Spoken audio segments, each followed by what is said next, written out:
आवाज आ रही है ना? हेलो। ठीक है आवाज। चलिए तो हम लोग शुरू करते हैं। गुड मॉर्निंग आप सभी को। सजग क्लासेस हिंदी में एक बार पुनः स्वागत है। हम लोग उपन्यास विधा पर बात कर रहे थे और कल जो संध्या में क्लास हुई थी उसमें हम लोग देख लिए थे और ऐतिहासिक या व्यक्तिवादी उपन्यासकार को पढ़ चुके थे। उनमें जो 6 उपन्यासकार थे उनको सभी को हम लोगों ने देख लिया। आज ये क्लास 21वां है और प्रयोगवादी या आधुनिक बोधवादी उपन्यासकार को आज हम लोग देखेंगे। अब क्या मतलब है कि प्रयोगवादी या आधुनिक बोधवादी उपन्यासकार क्या थे? देखिए, मूलतः अगर एक लाइन में इसकी परिभाषा समझनी हो तो ऐसे समझिए कि प्रयोगवाद का जो पीरियड था, अर्थात हिंदी कविता में प्रयोगवाद जो अज्ञेय के नेतृत्व में चला था, उसकी जो समय सीमा थी, उसी समय सीमा को ध्यान में रखकर उस समय के यानी कि समसामयिक घटनाओं का, समसामयिक घटनाएं चाहे वो राजनीतिक हो, धार्मिक हो, ठीक है, आर्थिक हो, उसी को विषय वस्तु बनाकर जिन रचनाकारों ने उपन्यास लेखन किया उसे हम लोग प्रयोगवादी या आधुनिकता बोधवादी उपन्यासकार कह सकते हैं। ठीक है, प्रेमचंदोत्तर युग के वे उपन्यासकार जिसमें समसामयिक घटनाओं, विषय वस्तु, राजनीतिक विडंबनाओं आदि का चित्रण नवीन दृष्टिकोण और नवीन भाषा शैली के साथ किया था, वे उपन्यासकार क्या कहलाते हैं? प्रयोगवादी या आधुनिकता बोधवादी उपन्यासकार कहलाते हैं। थोड़ी सी एक परिभाषा इसकी लिख लीजिए, हो सकता है क्योंकि इसके परिभाषा में कुछ ऐसे वैसे वर्ड हैं, ऐसे ऐसे शब्द हैं जो आपको इसकी विशेषता का ज्ञान करा देंगे कि इसकी क्या विशेषता थी। चलिए तो थोड़ी सी एक परिभाषा, ज्यादा लंबी चौड़ी नहीं, एक परिभाषा छोटी सी देख लेते हैं। लिख सकते हैं, प्रेमचंदोत्तर युग में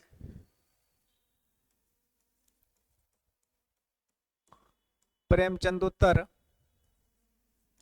युग के वे उपन्यासकार, प्रेमचंदोत्तर युग के वे उपन्यासकार, प्रेमचंदोत्तर युग के वे उपन्यासकार जिनने जिनमें जिनमें समसामयिक यानी कि जिसको करंट बोल सकते हैं, समसामयिक उसी समय संदर्भ को के आधार पर समसामयिक विषय वस्तु के, जिनमें समसामयिक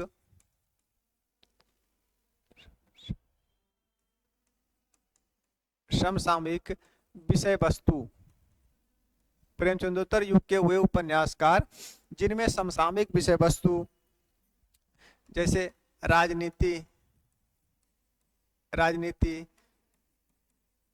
सामाजिक, आर्थिक,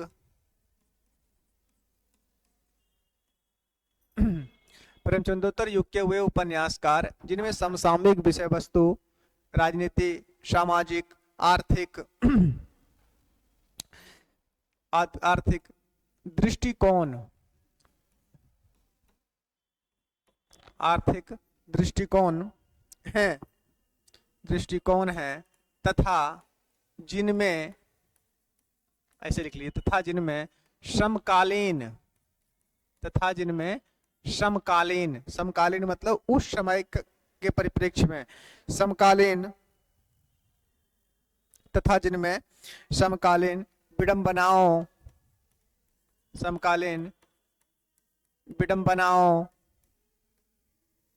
समस्याओं आदि का, समकालीन विडंबनाओं, समस्याओं आदि का नवीन दृष्टिकोण, एक नया दृष्टिकोण अपनाया, एक नवीन दृष्टिकोण जिनमें समकालीन विडंबनाओं, समस्याओं आदि का नवीन दृष्टिकोण एवं भाषा शैली भी इनकी थोड़ी सी अलग थी। नवीन दृष्टिकोण एवं भाषा शैली में चित्रण किया, नवीन दृष्टिकोण एवं भाषा शैली में चित्रण किया वे प्रयोगवादी या आधुनिक बोधवादी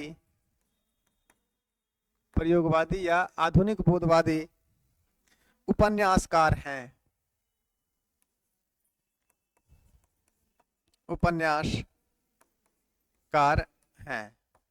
ठीक है।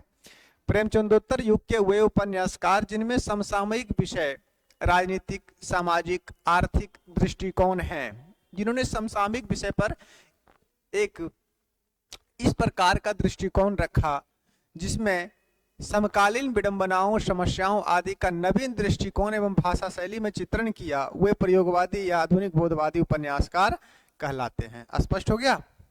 मतलब समाज की उन समस्याओं को जो वर्तमान में थी, समाज में वही समस्याएं, वही विडंबनाएं, वही धर्माचार, ठीक है, वो पाखंड जो नहीं होनी चाहिए थी, जिससे लोगों को तकलीफ होती है। धर्म या व्यवहार वो होता है जो मनुष्य और समाज के कल्याण के लिए होता हो। ठीक है।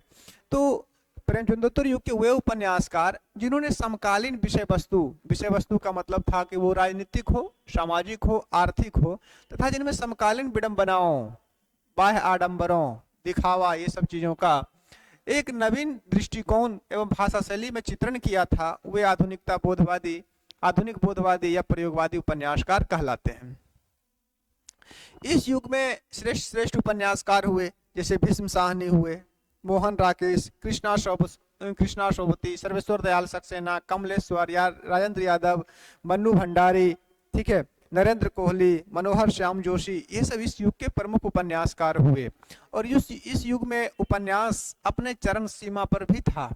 इस कालखंड के बाद उपन्यास जो है धीरे धीरे अपने चरम उत्कर्ष से उतरने लगा था, लेकिन इस कालखंड में उपन्यास जो था एक अपने अच्छे लेवल पे था। अच्छे लेवल का मतलब होता है कि समाज की उन समस्याओं का चित्रण इन उपन्यासकारों ने किया जिससे समाज अछूता था, जिससे साहित्य अछूता था, जिससे लोग अछूते थे। उन चीज़ों पर भी इन लोगों ने ध्यान दिया। समाज की छोटी सी छोटी चीज़ों को नग्न यथार्थवाद देने का भी प्रयास इन्होंने किया। जो देखा वो लिखा और उसी को सामने प्रस्तुत किया।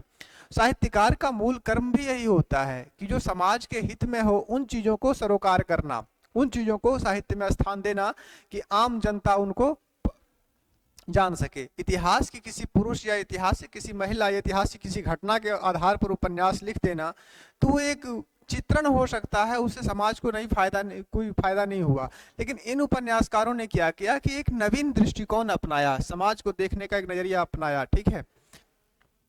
समाज में जो समस्याएं थी, चाहे वो समस्याएं किसी भी प्रकार की हो, धार्मिक हो, आर्थिक हो, राजनीतिक हो, सामाजिक हो, ठीक है, या शोषण शोषित की समस्या हो, उन सभी चीज़ों पर एक नया दृष्टिकोण और एक नई भाषा शैली का प्रयोग करके समाज के सामने प्रस्तुत किया ताकि आम जनता की समस्या भी लोग जान सके।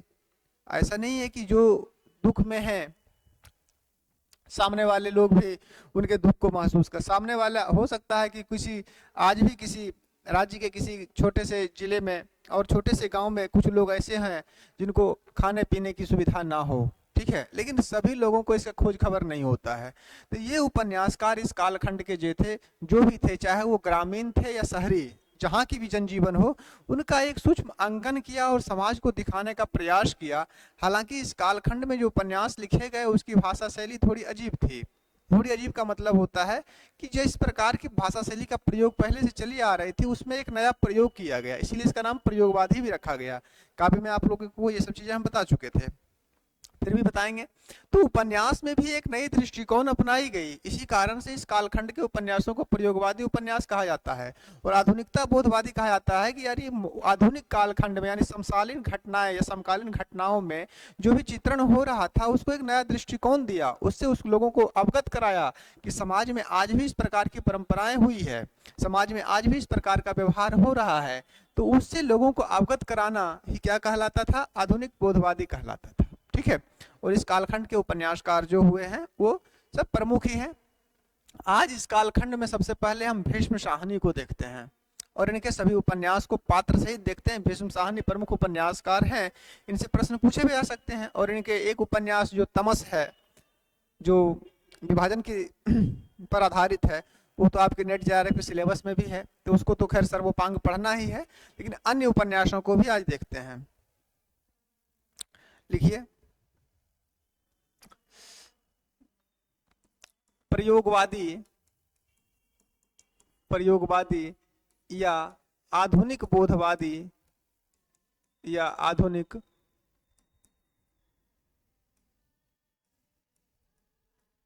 बोधवादी, प्रयोगवादी या आधुनिक बोधवादी उपन्यासकार। ठीक है, प्रयोगवादी या आधुनिक बोधवादी उपन्यासकार। नंबर 1, आज सबसे पहले हम लोग किसको देखते हैं? भीष्म साहनी को आज पढ़ लेते हैं। भीष्म साहनी, भीष्म साहनी, आज इनको देखते हैं, भीष्म साहनी जी को। ऐसे इनका जन्म रावलपिंडी पाकिस्तान में हुआ था, परंतु विभाजन के बाद ये भारत आ गए थे और इनका निधन 2003 में दिल्ली में होता है। चलिए, भीष्म साहनी का जन्म कब हुआ था? इनका जन्म हुआ था 1915 ईस्वी में। 1915 ईस्वी में कहाँ हुआ था? तो रावलपिंडी पाकिस्तान में हुआ था। कहाँ हुआ? रावलपिंडी पाकिस्तान। पिंडी गांव को ही कहा जाता है। पिंडी का मतलब गांव, शहर, ये सब होता है, स्थान मतलब होता है। रावलपिंडी पाकिस्तान में इनका जन्म हुआ था। विभाजन के बाद ये भारत आ गए थे और निधन 2003 में हुआ था। अगर इनके निधन की बात करें कि इनका निधन कब हुआ था, तो इनका निधन 2003 ईस्वी में हुआ। इनका निधन 2003 ईस्वी में हो गया था। इनके उपन्यास कौन कौन से हैं और इनके सभी उपन्यास को लिखना है। सभी, ज़्यादा तो इनके उपन्यास है नहीं, 6-7 होंगे, और सभी का वर्ण विषय भी देख लेना है। चलिए, इनके उपन्यास को देख लेते हैं, कौन कौन से इनके उपन्यास हैं। उपन्यास नंबर 1 में लिखिए झरोखा। झरोखा, झरोखा का प्रकाशन कब हुआ था? 1967 ईस्वी में इसका प्रकाशन हुआ था। नंबर 2 में कड़ियां। कड़ियां, कड़ियां का प्रकाशन कब हुआ? 1970 ईस्वी में हुआ। 1970 ईस्वी। नंबर 3, झरोखा 1967, कड़ियां 1970। नंबर 3 में लिख लीजिए तमस, प्रमुख उपन्यासकार है और आपके सिलेबस में भी शामिल है नेट जेआरएफ में। तमस, इसका प्रकाशन वर्ष 1973 ईस्वी में हुआ था। इसके बारे में विस्तार से हम लोग आगे देखेंगे और उससे भी विस्तार से नेट वाले क्लास में देखेंगे, जब इनके संकलित उपन्यास पढ़ाएंगे तब। झरोखा 1967, कड़ियां 1970, तमस 1973। अगला उपन्यास लिखिए बसंती 1980। हो गया यहाँ तक? नंबर 3। नंबर 4, नंबर 4 में बसंती। बसंती कब का था? बसंती 1980 ईस्वी की है। इसके बाद एक उपन्यास है मैया दास की माड़ी 1988 ईस्वी में। नंबर 5, मैया दास की माड़ी। मैया दास की माड़ी कब की है? मैया दास की माड़ी है 1988 ईस्वी में ये प्रकाशित हुई थी। नंबर 6 में एक इनका उपन्यास आता है कुंतो, कि कुंती था जी, कुंतो उपन्यास का नाम था, कुंतो। कुंतो का प्रकाशन कब हुआ था? ये 1993 ईस्वी में प्रकाशित हुई थी। और एक इनका अंतिम उपन्यास लिख लीजिए नंबर 7 में नीलू नीलिमा और नीलोफर। नीलू नीलिमा नीलोफर, ये हिंदू मुस्लिम वैचारिक विचारधारा पर आधारित है। इसमें विवाह आदि समस्याओं का चित्रण हुआ है। हाँ, क्या था? नीलू नीलिमा नीलोफर। नीलू नीलिमा और क्या नाम था? नीलोफर। नीलू नीलिमा नीलोफर, इसका प्रकाशन हुआ था 2003 ईस्वी में। नीलू नीलिमा नीलोफर, ये कब प्रकाशित हुई थी? 2003 में प्रकाशित हुई। ठीक है, ये इनके उपन्यास हो गए। अधिक उपन्यास इनके नहीं है, बस ये 7 हैं। देख लीजिए, इनकी कहानियां हम लोग पढ़ चुके हैं, फिर भी पढ़ेंगे। झरोखा 1967, भीष्म साहनी को देख रहे थे। जन्म 1915 में रावलपिंडी पाकिस्तान में हुआ था। विभाजन के पश्चात ये भारत आ गए थे और इनका निधन 2003 में दिल्ली में हुआ था। उपन्यास कौन कौन सा है? झरोखा 1967, कड़ियाँ 1970, तमस 1973, तमस के बाद एक उपन्यास है बसंती 1980, मैया दास की माड़ी 88, कुंतो 1993 और नीलू नीलिमा नीलोफर 2003 में ये प्रकाशित हुई थी। अब इनके उपन्यासों का थोड़ा सा वर्ण विषय देख लीजिए कि इनके उपन्यासों में क्या क्या वर्ण विषय है। लिख सकते हैं भीष्म साहनी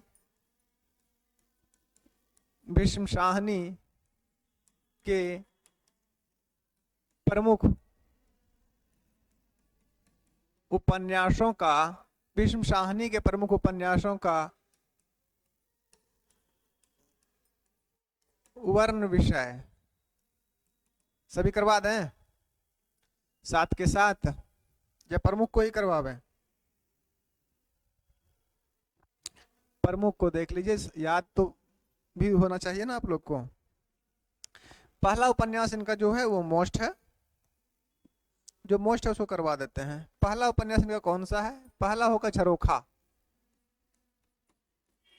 झरोखा उपन्यास कब प्रकाशित हुई थी? झरोखा 1967 ईस्वी में प्रकाशित हुई थी। ये 1967 ईस्वी में ये प्रकाशित हुई थी झरोखा। ठीक है, इसमें क्या है?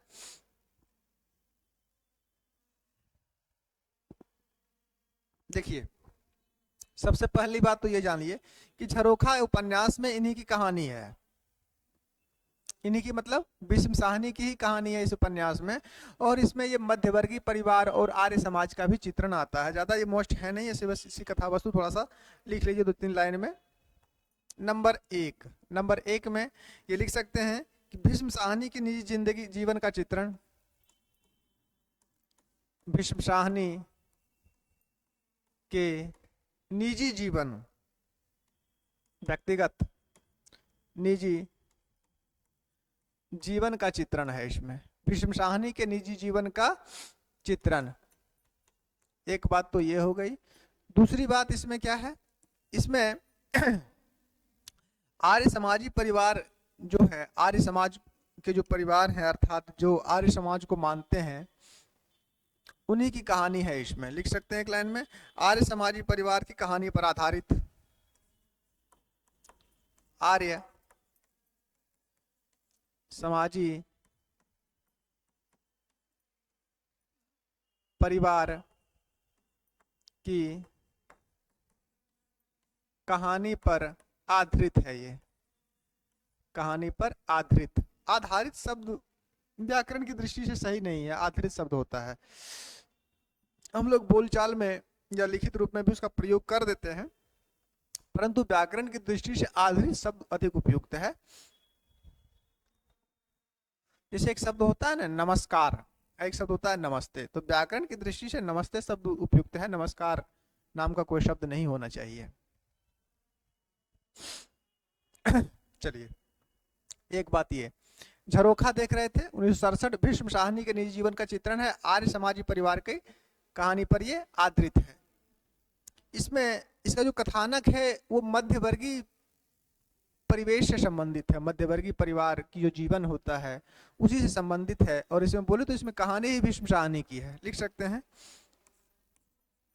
मध्यवर्गीय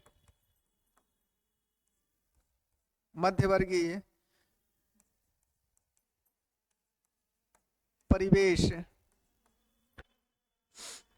से संबंधित है। ये मध्यवर्गीय परिवेश से संबंधित कथा है। इसमें इसी कथा कैसी है? तो मध्यवर्गीय परिवेश से संबंधित है। इस उपन्यास के बारे में इतना ही, ज्यादा नहीं। कड़ियां को थोड़ा सा देख लीजिए 2-3 लाइन में। उसमें दाम्पत्य जीवन का चित्रण है इसे कड़ियां में। दाम्पत्य जीवन में भी क्या है उसमें, कड़ियां करके अगर बात करें, कड़ियां में ये है कि दाम्पत्य जीवन के पश्चात, कड़ियां कब की थी? 70 की थी ना, 1970 ईस्वी में ये प्रकाशित हुई थी। कड़ियां में है क्या तो कड़िया में दाम्पत्य जीवन की कटुता के कारण स्त्री की असहाय अवस्था का चित्रण है। बस इतना ही पर्याप्त है, ज्यादा नहीं। लिख सकते हैं दाम्पत्य जीवन की कटुता, दाम्पत्य जीवन की कटुता के कारण स्त्री, दाम्पत्य जीवन की कटुता के कारण स्त्री की असहाय, स्त्री की असहाय स्थिति का चित्रण, असहाय स्थिति का चित्रण है इसमें। दाम्पत्य जीवन की कटुता के कारण स्त्री की असहाय स्थिति का चित्रण है। ये झरोखा और कड़ियां तो हो गई। अगला उपन्यासकार 73 में इनका कौन सा आया था? तमस आया था, जो विभाजन पर आधारित उपन्यास है। और इसमें तमस में जो कथा वस्तु है अर्थात कथा क्षेत्र है वो पंजाब है, और वहाँ की मात्र 5 दिनों की कहानी ही इसमें है। ऐसा नहीं कि पंजाब की पूरे जीवन की कथा है, ऐसा कुछ नहीं है इसमें। तमस आपके सिलेबस में है ना, पढ़े भी होंगे। देश की विभाजन पर आधारित है। कथानक 2 खंडों में भी विभाजित होगा। नंबर 3 में लिख लीजिए। नंबर 3 में तमस। तमस कब की थी? 1973 ईस्वी में ये प्रकाशित हुई थी तमस। ठीक है। तमस के लिए भीष्म साहनी को कौन सा पुरस्कार दिया गया था और कब दिया गया था, याद है? कब? नहीं, इसका प्रकाशन हुआ था 1973 में, और तमस के लिए 1975 ईस्वी में साहित्य अकादमी पुरस्कार दिया गया था। लिखा देते हैं। पहले कुछ बातें इसके बारे में जान लीजिए। मोस्ट पहले ऊपर लिख लीजिए, फिर इसके पात्र तात्र नीचे लिख लेंगे। नंबर 1 बातें लिख लीजिए। तमस के लिए भीष्म साहनी को, तमस के लिए भीष्म साहनी को 1975 ईस्वी में, 1975 ईस्वी में साहित्य अकादमी पुरस्कार, तमस के लिए, ऐसे अंडरलाइन कर लीजिए, तमस के लिए भीष्म साहनी को साहित्य अकादमी, साहित्य अकादमी पुरस्कार, तमस के लिए भीष्म साहनी को 1975 ईस्वी में कौन सा पुरस्कार? तो साहित्य अकादमी पुरस्कार दिया गया। एक बात तो ये हो गई। तमस के लिए इनको कौन सा पुरस्कार मिला? तो 1975 में साहित्य अकादमी पुरस्कार मिला। तो मोस्ट उपन्यास है ही इसका। क्या है इसमें, इस उपन्यास में है क्या?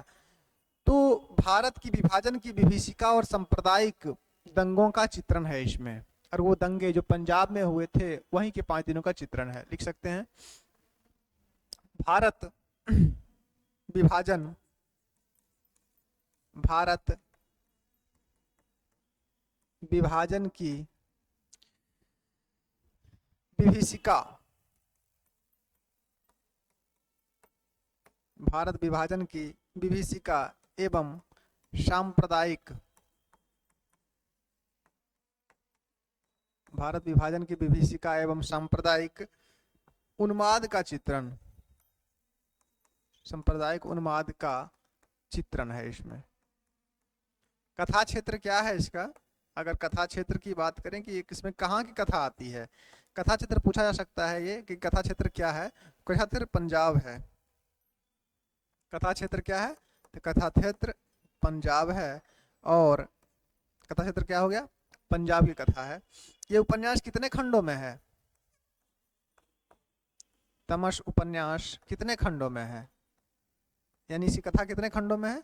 तमस उपन्यास का कथानक, कथानक यानी कथा वस्तु जो है, कथा वस्तु 2 खंडों में है। कितने खंडों में है? तो 2 खंडों में है। तमस उपन्यास का कथानक 2 खंडों में है। कितने खंडों में? तो 2 खंडों में। इतना लिखिए, आगे बढ़ते हैं।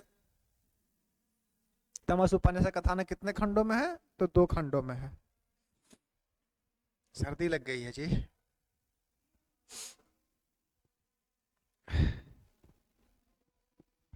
लिख लिए? चलिए आगे बढ़ते हैं। अभी और इसके बारे में देखना है। कितने दिन की कहानी है? तमस में मात्र 5 दिनों की कहानी है। कितने दिनों की?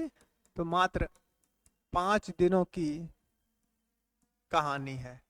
ये कहानी कहाँ की है? तो पंजाब की है, जो विभाजन के बाद उन्माद हुई थी। गदर फिल्म देखे हैं आप लोग? गदर भाग पार्ट 1 जो आया था, शायद मेरे ख्याल से 2000 ईस्वी के बाद 2003 में या 4 में कभी आई थी। देखे हैं? उसी कथा को देखिएगा, समझ में आ जाएगी गदर में क्या हुआ था। गदर की जो कहानी है वो इससे मिलती जुलती है। नहीं, इस पर आधारित नहीं है, इससे मिलती जुलती है। तो गदर में मात्र 5 दिनों की कहानी है। अब इसके कुछ पात्र लिख लीजिए। इसके प्रमुख पात्र मोस्ट है, पूछे जा सकते हैं प्रमुख पात्र। इसके सभी पात्र तो जब विस्तार से पढ़ेंगे तो वहां देखेंगे ही। यहाँ पे इसके प्रमुख पात्र को थोड़ा याद रखिएगा। सबसे पहले नाम लिख लीजिए। नथु था ना? नथु, नंबर से लिख लिए। नथु। एक तो कौन था? बख्शी जी थे। बख्शी जी, नथु, बख्शी जी। अजीज, अजीज था एक। अजीज के बाद कश्मीरी लाल,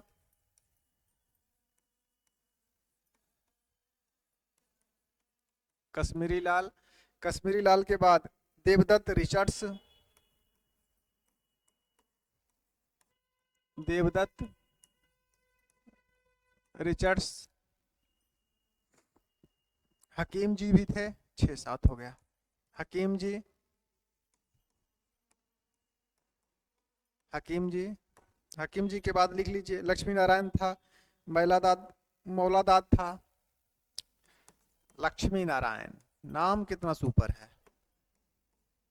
लक्ष्मी नारायण। और एक मौलादाद था।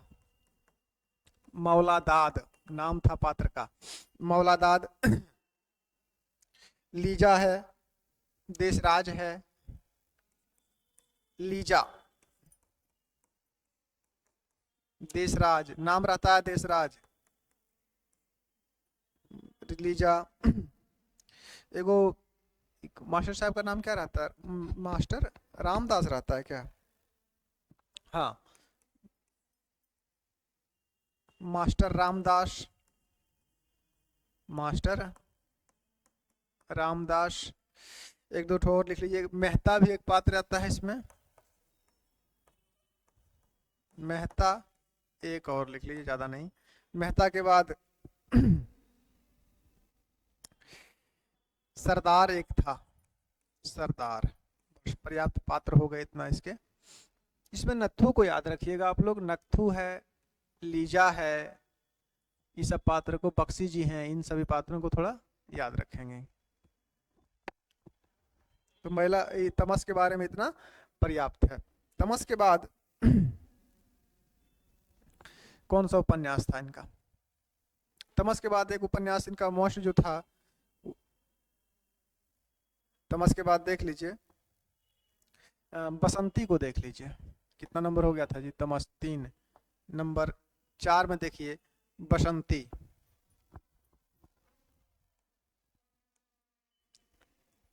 नंबर 4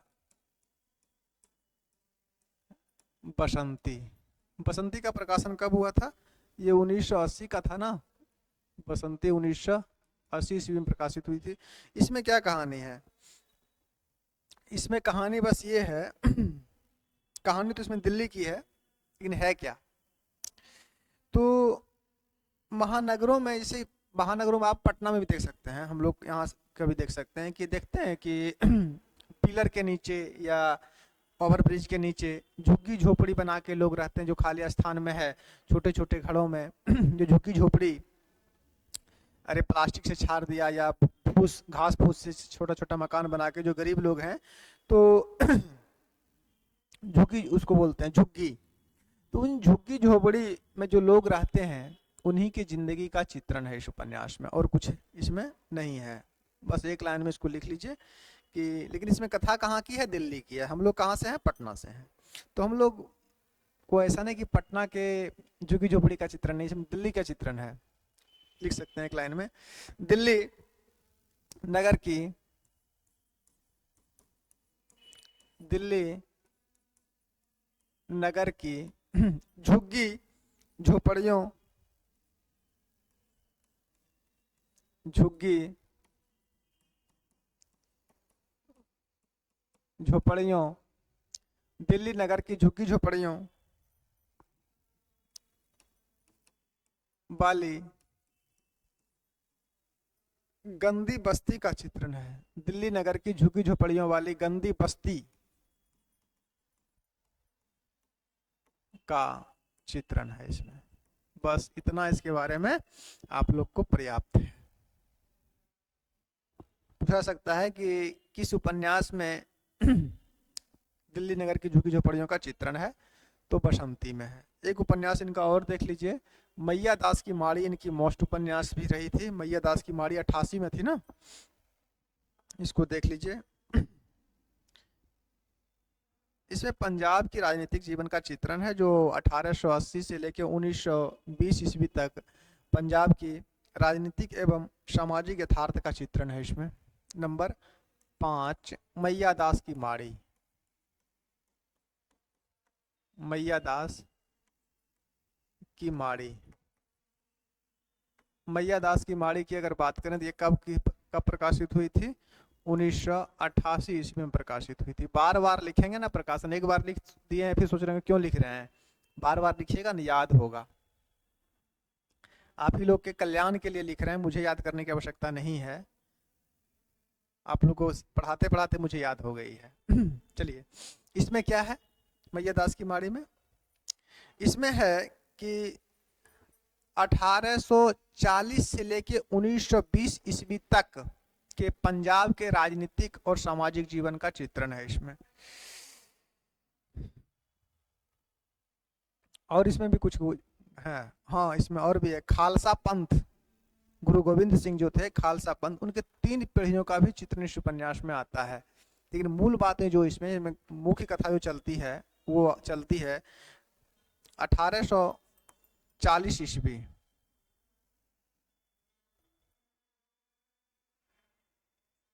1840 ईस्वी से 1920 ईस्वी, 1840 से 1920 ईस्वी तक के पंजाब के, पूरे भारत के नहीं, पंजाब के राजनीतिक एवं सामाजिक, राजनीतिक एवं सामाजिक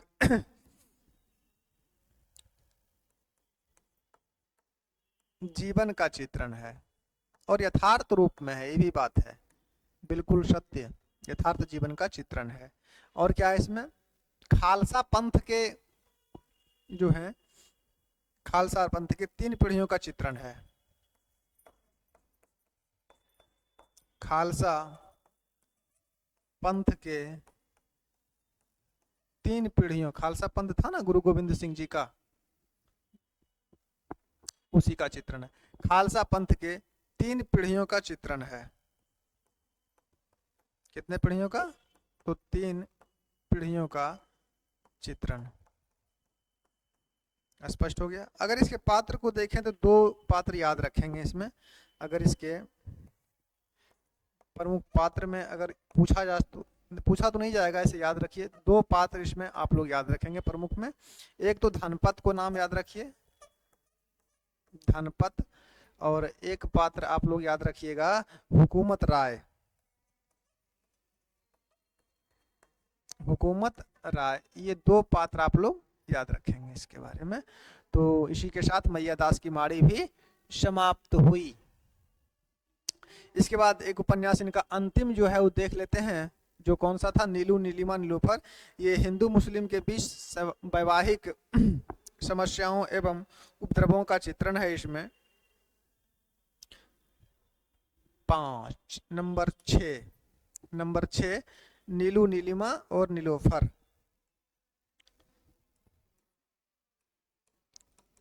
नीलू नीलिमा नीलोफर प्रकाशन कब हुआ था? 2003 ईस्वी में ये प्रकाशित हुई थी। इसमें है क्या? तो इस उपन्यास में हिंदू और मुसलमानों के बीच वैवाहिक समस्याओं एवं उपद्रवों का चित्रण है। और इसके पात्र जो हैं वो भी लिख लीजिए, 2 पात्र तो इसी में है, नीलू और नीलिमा। हिंदू मुस्लिम के बीच वैवाहिक समस्याओं, हिंदू मुस्लिम के बीच वैवाहिक समस्याओं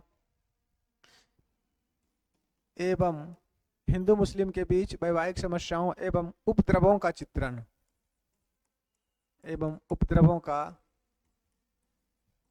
चित्रण एक बात तो ये हो गई। अगर इसके पात्र को लिखना चाहेंगे तो प्रमुख पात्र लिख लीजिए। प्रमुख पात्र में नीलू है, नीलिमा है, नीलू एक नीलिमा, सुधीर भी इसमें एक पात्र रहता है। नीलू नीलिमा सुधीर। एगो पात्र है अल्ताफ, ये इसके बारे में हो गया। और इसी के साथ भीष्म साहनी भी आज मुक्त हुए। भीष्म साहनी के बाद अभी तो बहुत सारे बचे हैं इसमें, है ना। प्रयोगवादी उपन्यासकारों की अगर बात करें, छूटा नहीं है ना किन्हीं का? चलिए, इनके प्रमुख उपन्यास हो गए, वर्ण विषय भी हो गए।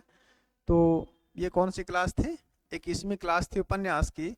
और प्रयोगवादी आधुनिक बोधवादी उपन्यासकारों का कौन सा क्लास था? इसकी ये पहली क्लास हुई थी। हाँ, ऐतिहासिक उपन्यासकार पर 2 ही क्लास हुई थी, जिसको व्यक्तिवादी कहेगा। तो उसमें 6 ही पढ़ाए थे ना आप लोग को, जिसमें 2 मोस्ट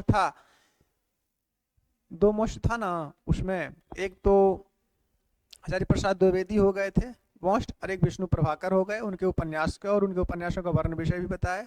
और उपन्यासकार जो थे, जैसे रामेश्वर शुक्ल अंचल थे, उदय शंकर भट्ट थे, ठीक है, लक्ष्मी नारायण लाल थे। तो इन सबों को बस नाम याद रखिए, लेकिन 2 उपन्यासकार उसमें मोस्ट थे। और प्रयोगवादी उपन्यासकारों में आज सबसे पहले हम देख लिए कि इनको भीष्म साहनी को आज खत्म किए। तो कल इनके बाद कमलेश्वर, राजेंद्र यादव, ये सब बचे हुए हैं इसी में। तो ये क्लास थोड़ी चलेगी और ये इंटरेस्टिंग क्लास भी है।